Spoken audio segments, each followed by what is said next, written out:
আমরা যে চ্যাপ্টারটা পড়াচ্ছি ওই চ্যাপ্টারের নাম হচ্ছে formulation of linear programming problem. যেহেতু আমাদের এই দুই ভাই আগে ক্লাস করে নাই, লিনিয়ার প্রোগ্রামিং সম্পর্কে একটু আমরা বলি।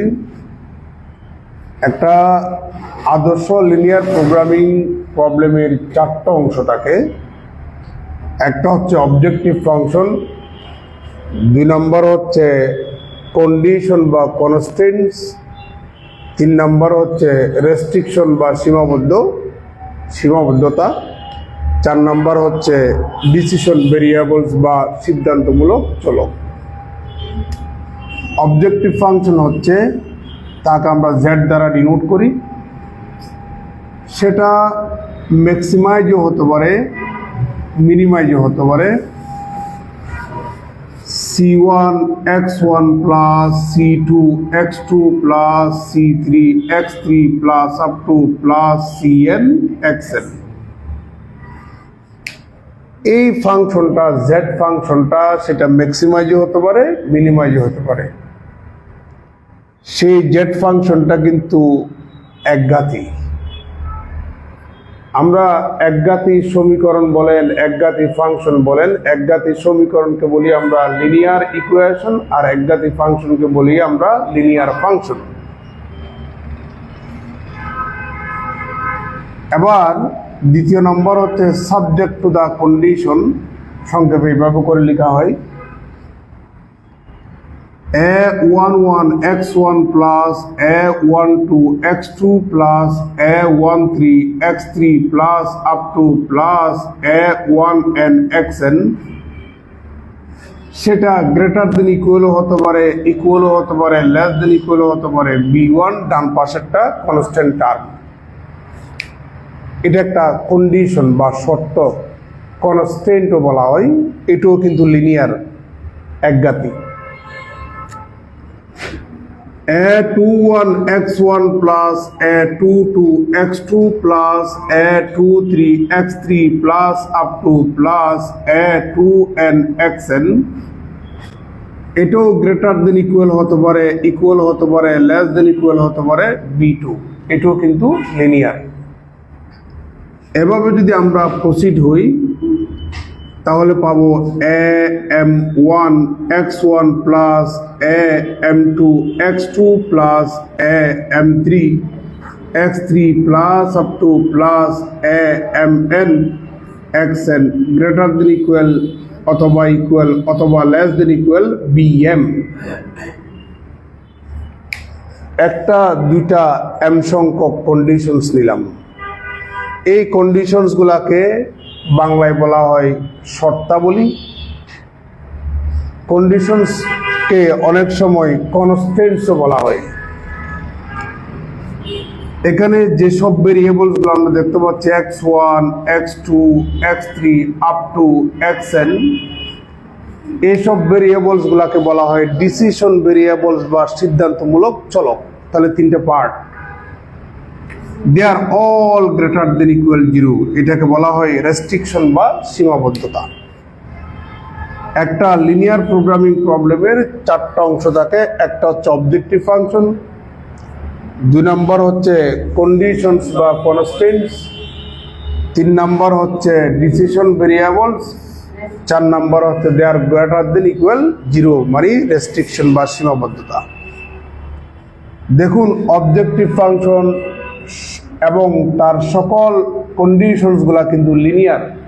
এই জন্য এই প্রোগ্রামিংটাকে বলা হয় লিনিয়ার প্রোগ্রামিং প্রবলেম। আমরা সবসময়, এটা মানুষের স্বভাব, সেটি হচ্ছে আমরা যখন একটা ব্যবসা করি, ব্যবসাতে সবসময় লাভ করতে চাই, লাভ সবসময় বেশি করতে চাই। আর খরচের ক্ষেত্রে, কস্টের ক্ষেত্রে সবসময় আমরা চাই যে কম। এই জন্য যখন কস্ট শব্দটা আসবে তখন আমরা অবজেক্টিভ ফাংশন মিনিমাইজ বলবো, আর যখন প্রফিটের কথা বলবে প্রফিট তখন বলবো অবজেক্টিভ ফাংশন ম্যাক্সিমাইজ। বুঝতে পারছেন? এবার উপরের প্রশ্নটা একটু পড়ে দেখি আমরা। A farmer has a 100 acre farm. একটা কৃষকের বা একজন কৃষকের 100 একর জমি আছে। এখানে ফার্ম মানে হচ্ছে ওইরকম ফার্ম না, এখানে জমির কথা বলেছে। He can sell all tomatoes, lettuce and radishes he can rice. অর্থাৎ সে 100 একর তার জমি আছে। এখানে বলে নাই যে 100 একরেই সে কিছু কি করবে, চাষ করবে। 100 একরের মধ্যে 3 একরও চাষ করতে পারে, 5 একরও চাষ করতে পারে, 80 একরও চাষ করতে পারে, কিন্তু 100 একরও আবার চাষ করতে পারে। কিন্তু আমাদেরকে বলে নাই যে 100 একর এই চাষ করবে, এমন না। তার মনে করেন আপনার বাবার 100 একর জমি আছে, সব জমিতে কি উনি কি চাষ করেন? চাষ করেন না। আবার কিছু কিছু ফ্যামিলি আছে পুরা তার যা জমি আছে সবগুলা জমিতে কিন্তু চাষ করে। তাহলে 100 একরের বেশি জমিতে তো উনি আর চাষ করবেন না। যতগুলা জমিতে উনি চাষ করেন 3 ধরনের উনি ফসল উৎপাদন করেন। 1 নম্বর হচ্ছে টমেটো, চিনেন তো। 2 নম্বর হচ্ছে লেটুস পাতা। 3 নম্বর হচ্ছে রেডিশেস, ঢেঁড়স, মূলা। হি ক্যান সেল, সে যা উৎপাদন করে সবগুলি সে কি করে, বিক্রি করে। এবার বিক্রি করার সময় দাম ধরবে না। উনি বাজারে 3 ধরনের শস্য যখন নিয়ে গেল, সে বিক্রি করার সময় বিক্রি করতেছে প্রতি কেজি টমেটো 1 টাকা করে উনি বিক্রি করতেছেন। প্রতি পিস হেড ফর লেটুস পাতা, মানে প্রতি পিস মাথা পিছু একটা লেটুস পাতার দাম হচ্ছে 0.75 টাকা, তার মানে 75 পয়সা।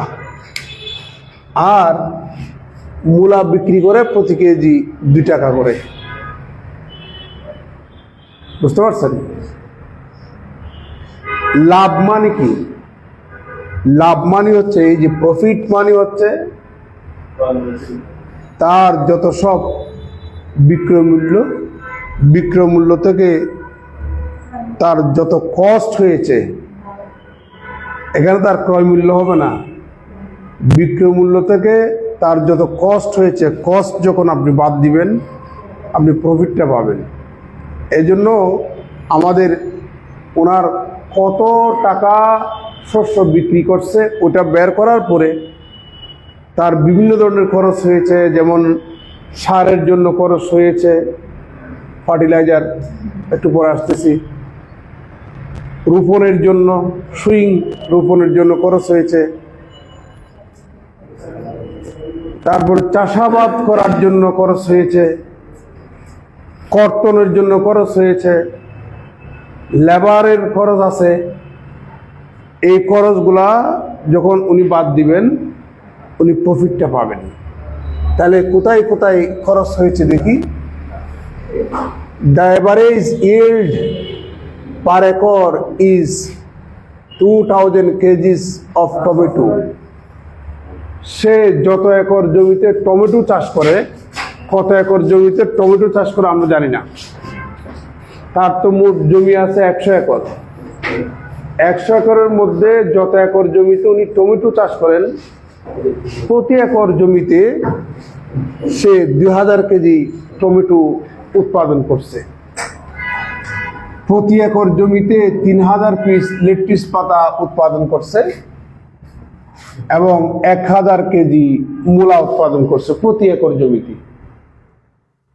ফার্টিলাইজার ইজ অ্যাভেলেবল at টাকা 0.5 পার কেজি। ভালো শস্য পাওয়ার জন্য তার কি লাগবে, সার লাগবে। প্রতি কেজি সারের দাম হচ্ছে 0.5 টাকা। বা একটু খুলে দেন তাক। The amount required per acre is 100 kg is for tomatoes and lettuce। প্রতি একর জমিতে টমেটোর জন্য 100 কেজি সার দরকার, লেটুস পাতার জন্য কিন্তু 100 কেজি সার দরকার। আর প্রতি একর জমিতে মূলার জন্য 50 কেজি সার দরকার। Labour required for sowing, cultivating and harvesting per acre, 5 man days for tomatoes and radishes আর 6 man days for lettuce। রোপণের জন্য, চাষাবাদ করার জন্য, কর্তনের জন্য প্রতি একর টমেটো এবং মূলার জন্য 5 জন করে দিনমজুরি তার দরকার এবং লেটুস পাতার জন্য 6 জন করে দিনমজুর দরকার প্রতি একরে। A total of 400 man days of labor are available at টাকা 20 per man days। তার প্রতিদিন 400 জন লোক দরকার এবং প্রতি লোকের বেতন হচ্ছে 20 টাকা। উপর লিখিত যে প্রবলেমটা ওটাকে ফর্মুলেট করতে বলেছে, গঠন করতে বলেছে কি হিসাবে, as a linear programming model. এই লিনিয়ার প্রোগ্রামিং মডেলে আমাদেরকে ফর্ম করতে বলেছে, গঠন করতে বলেছে এমনভাবে যেন ওই কৃষকটার প্রফিট ম্যাক্সিমাইজ হয়, এই কৃষকটার টোটাল প্রফিটটা কি হয়, ম্যাক্সিমাইজ হয়। তাহলে আমরা কাজ শুরু করি। ইম্পর্টেন্ট অঙ্ক।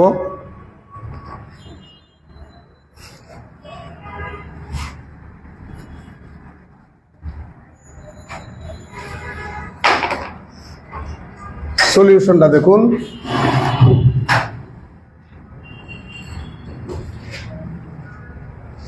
আমি মনে করে নিচ্ছি যে X1 একরে টমেটো চাষ করে, অর্থাৎ ওই কৃষকের যে 100 একর জমি আছে ওখানকার X1 একর জমিতে টমেটো চাষ করে। বুঝতে পারছেন? Late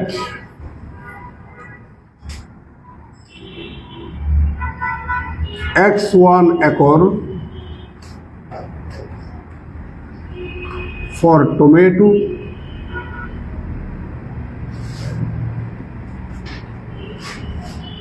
X2 acre for lettuce and X3 acre for radishes। তাহলে এটো জায়গার পরিমাণ, এটো জায়গার পরিমাণ, এটো জায়গার পরিমাণ, তাই না? জায়গার পরিমাণ কখনো নেগেটিভ হয়? তাহলে এখানে আমাদের সেই x1, x2, x3 they are all greater than equal 0। বুঝতে পারছেন?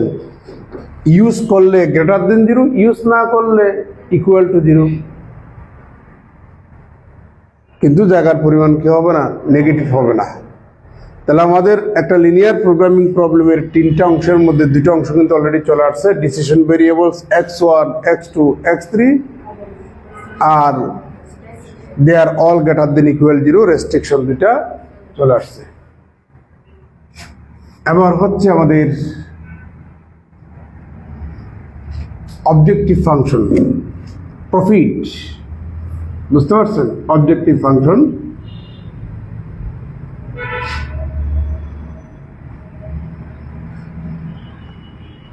আমরা প্রথমে অবজেক্টিভ ফাংশন বের করার আগে এখানে শর্তাবলী, কন্ডিশনস গুলো একটু আমরা বের করে নিই।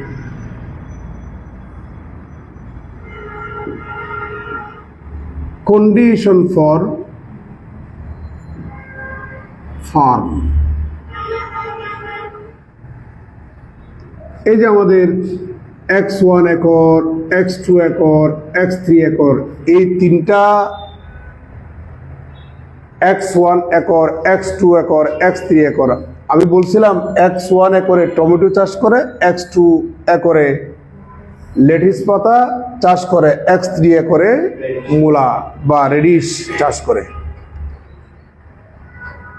এই 3 স্টাইলের জমির যোগফল নিশ্চয়ই 100 একর জমি থেকে কি হবে না, বেশি হবে না, হয় কম হবে না হয় সমান হবে। Is less than equal 100। বুঝতে পারছেন? ওই যে আমি বললাম, মনে করেন আমার পিতার 100 একর জমি আছে, আমার পিতা 3 ধরনের শস্য ফলাতে চাচ্ছে, তো 100 একরেই চাষ করতে হবে এমন না, আমি ওখান থেকে 10 একর জমি চাষ করতে পারি। তাহলে 10 acre is less than 100 acre, অথবা 100 একরেও তো আমরা চাষ করতে পারি, এই জন্য ইকুয়াল 100 একরের বেশি আমরা চাষ করতে পারবো না। এটা হচ্ছে আমাদের জায়গার জন্য কন্ডিশন। বুঝতে পারছেন? এবার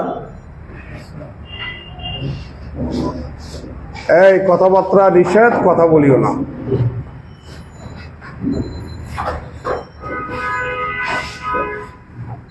আমার টোটাল ম্যান্ডেজ কয়জন? 400 জন।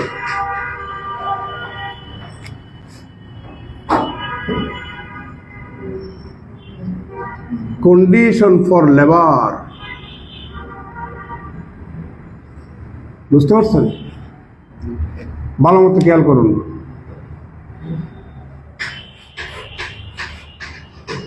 টমেটোর জন্য প্রতিদিন কয়জন করে দরকার? 5 জন প্রতি একরে। তাহলে আমি টমেটো চাষ করেছি কত একর জমিতে? তাহলে 1 একর জমিতে টমেটোর জন্য যদি 5 জন লেবার দরকার, তাহলে টমেটোর জন্য মোট লেবার কতজন? 5x1 টমেটোর জন্য। ওকে, প্লাস রেডিশ পাতার জন্য প্রতি একরে কয়জন লোক দরকার? 5 জন। আমি কত একর জমিতে রেডিশ চাষ করি? X3 acre. তাহলে প্লাস 5x3, ঠিক আছে। লেটুস পাতার জন্য প্রতি একর জমিতে কয়জন মানুষ দরকার? 6 জন। আমি কত একর জমিতে লেটুস পাতা চাষ করি? তাহলে মোট লেটুস পাতার জন্য আমার ম্যান্ডেজ দরকার 6x2। এ হচ্ছে আমাদের টোটাল কিসের পরিমাণ? লেবারের সংখ্যা। লেবারের সংখ্যা এখানে কত বলেছে? 400-এর অধিক হতে পারবে না। 400-এর কম হলে ওই কৃষকের খরচ কমবে।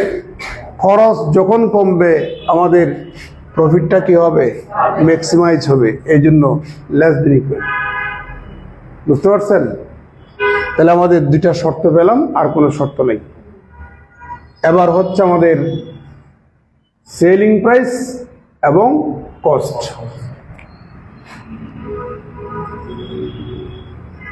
সেলিং প্রাইস ভালো মতো খেয়াল করুন। তাহলে 1 কেজি টমেটো বিক্রি হয় কত? 1 টাকা।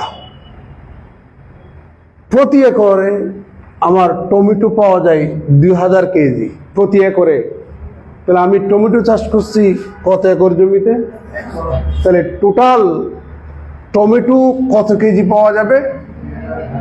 2000 ইন্টু x1।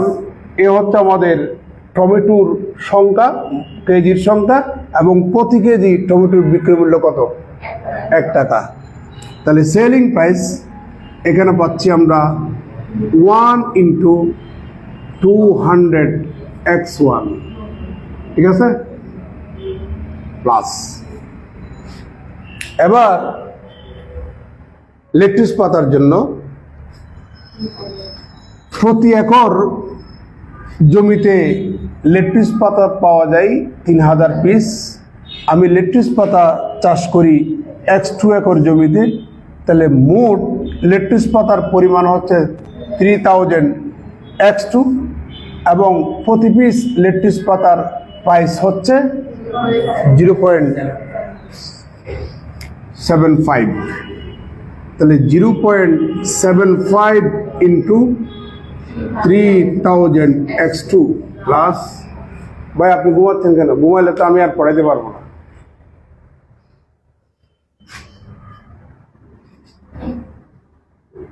প্রতি একর জমিতে মূলা পাওয়া যায় 1000 কেজি, আর আমি মূলা চাষ করেছি x3 একর জমিতে। বুঝতে পারছেন? তাহলে টোটাল মূলার পরিমাণ হচ্ছে 1000 x3, আর প্রতি কেজি মূলার দাম হচ্ছে 2 টাকা। তাহলে 2 × 1000 x3 এ হচ্ছে আমাদের সেলিং প্রাইস। বুঝতে পারছেন? তাহলে দ্যাট ইজ, এখানে পাচ্ছি 2000 x1 2250 x2, থ্যাংক ইউ। আর এখানে পাচ্ছি 2000 x3, এ হচ্ছে আমাদের সেলিং প্রাইস। আবার খরচ, কস্ট, এখানে আমাদের 2 ধরনের খরচ। একটা খরচ হচ্ছে যে ফার্টিলাইজারের জন্য, আর একটা খরচ হচ্ছে লেবারের জন্য। বুঝতে পারছেন? তাহলে কস্ট অফ ফার্টিলাইজার, শুনুন এবার, 1 কেজি ফার্টিলাইজারের দাম হচ্ছে 0.50 টাকা। প্রতি একর জমিতে, পার একর জমিতে টমেটোর জন্য 100 কেজি দরকার সার। প্রতি একর জমিতে, 1 একর জমিতে টমেটোর জন্য সার দরকার কত? 100 কেজি। আর আমি টমেটো চাষ করেছি 101 একর।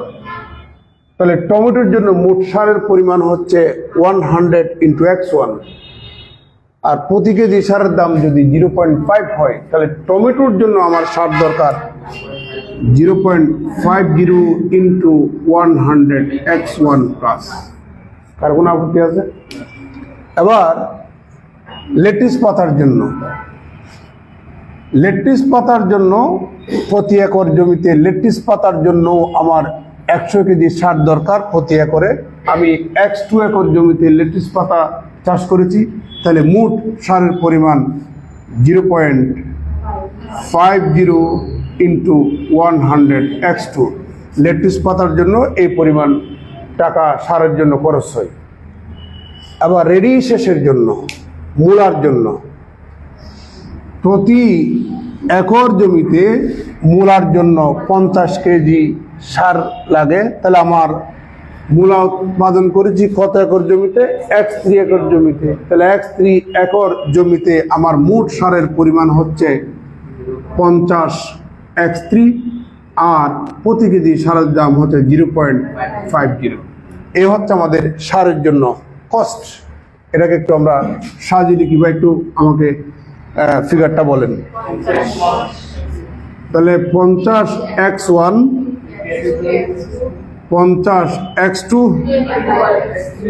এটা 25 x3, এ হচ্ছে আমাদের কস্ট সারের জন্য। এবার হচ্ছে কস্ট ফর লেবার। বুঝতে পারছেন? তাহলে প্রথমে আমাদের প্রতিজন লেবারের দৈনিক বেতন হচ্ছে 20 টাকা। টমেটোর জন্য প্রতি একর জমিতে টমেটোর জন্য 5 জন শ্রমিক দরকার। তাহলে আমি টমেটো চাষ করেছি কত একর জমিতে? 101 একর জমিতে। তাহলে মোট লেবারের সংখ্যা টমেটোর জন্য 5x1, বেতন যদি 20 টাকা হয় একজনের, তাহলে আমাদের 20 × 5x1 প্লাস। এবার হচ্ছে লেটুস পাতার জন্য, লেটুস পাতার জন্য, লেটুস পাতার জন্য আমার শ্রমিক দরকার 6 জন প্রতি একরে। আর আমি লেটুস পাতা উৎপাদন করেছি কত একর জমিতে? 102 একর। তাহলে মোট লেটুস পাতার জন্য শ্রমিক হচ্ছে 6x2। প্রতিজন এর বেতন হচ্ছে 20 টাকা, তাহলে 20 × 6 x2 প্লাস। আবার হচ্ছে আমাদের রেডিশেষের জন্য, আমার রেডিশেষের জন্য প্রতি একর জমিতে 5 জন দরকার, তাহলে আমি x3 একর জমিতে চাষ করেছি, তাহলে এখানে মোট রেডিশেষের জন্য শ্রমিক হচ্ছে 5x3 এবং প্রতি শ্রমিকের হচ্ছে দিন মজুরি হচ্ছে আমাদের 20 টাকা। এটা একটু আমরা সাজিয়ে লিখি। এখানে হচ্ছে আমাদের 100x1 আর 120x2 আর এখানে 100x3। এই দুটাই তো কস্ট। সেলিং প্রাইস থেকে কস্ট যদি আমরা বাদ দিই, সেলিং প্রাইস থেকে কস্ট যদি বাদ দিই, তাহলে আমরা কি পাবো? প্রফিটটা পাবো। বুঝতে পারছেন? তাহলে আমাদের objective function Z maximize equal to টমেটোর সেলিং প্রাইস আর টমেটোর কস্ট। তাহলে এখানে পাবো আমরা 2000x1 minus 50x1 minus 100x1 plus lettuce পাতার বিক্রয় মূল্য হচ্ছে 2250x2 আর এই দুটো হচ্ছে আমাদের লেটুস পাতার জন্য cost 50x2 minus 120x2 plus 2000x3 minus 25x3 minus 100x3, তাই না? That is Z max equal to, একটু আপনারা ক্যালকুলেশন করুন, এখানে পাবেন 1850x1 আর এখানে কত হয়? 2080x2 আর ওখানে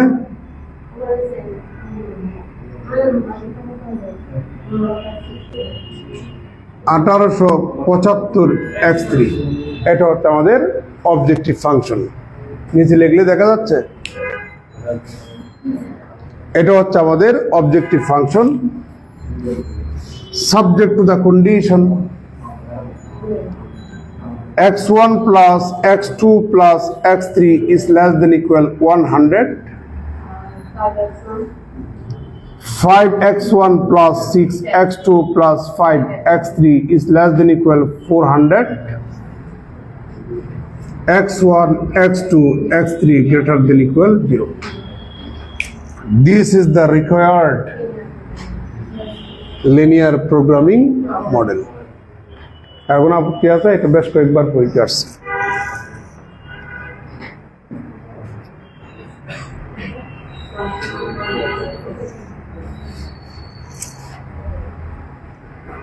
দেখেন আমার মতো করে করছে কিনা দেখেন।